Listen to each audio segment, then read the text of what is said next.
Gara-gara jeroan, asam urat melonjak. Berguna banget untuk sebagai zat antiinflamasi kalau kadarnya sesuai. Kalau ternyata organ yang bernama hepar ini nggak proper, maka produksi asam uratnya ini, clearance-nya dari tubuh bisa berlebih. Sehingga ada asam urat yang beredar lebih di dalam darah, disebutnya adalah hiperurisemia, yang akan menyebabkan pengumpulan di berbagai sendi dan bisa menyebabkan gout arthritis, jadi bengkak-bengkak. Nah, si purin ini, karena asam urat itu adalah zat yang dihasilkan dari pengolahan purin, ini didapatkan rata-rata pada seafood, daging merah, dan jeroan. Tiga-tiganya ini makanan favorit Pak Denny.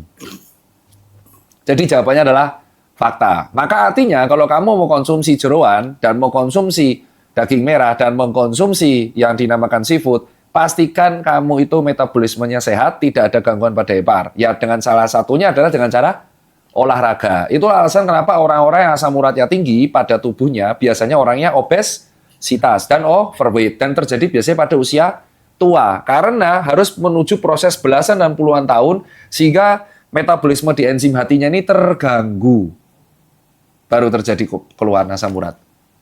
Jadi jangan dikit-dikit, hati-hati, masih muda Hakim misal, Hakim jangan makan jeroan nanti asam urat naik loh. Dia masih muda, pasti enzim hatinya masih proper. Kecuali segede Andika atau segede Pak Denny, itu sudah pasti dia obesitas, ada fatty liver, mungkin enzim hatinya di sana bermasalah sehingga akhirnya produksi asam urat jadi menumpuk. Itu kalau dari saya. Next, saya baca sendiri. Apakah benar pembakaran kalori lebih rendah jika berolahraga dengan heart rate yang rendah?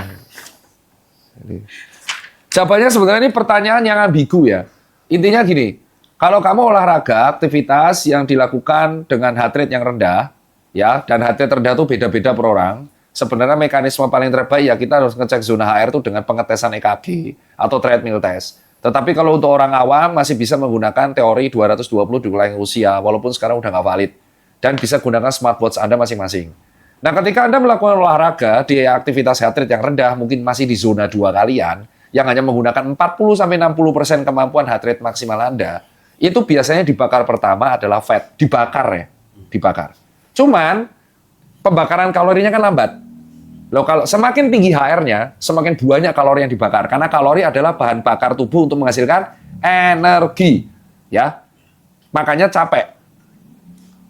Nomor 2, kalau kamu olahraganya rendah, memang yang dibakar tuh fat, tapi kalorinya dikit. Itulah alasan fat burning sama fat loss itu berbeda.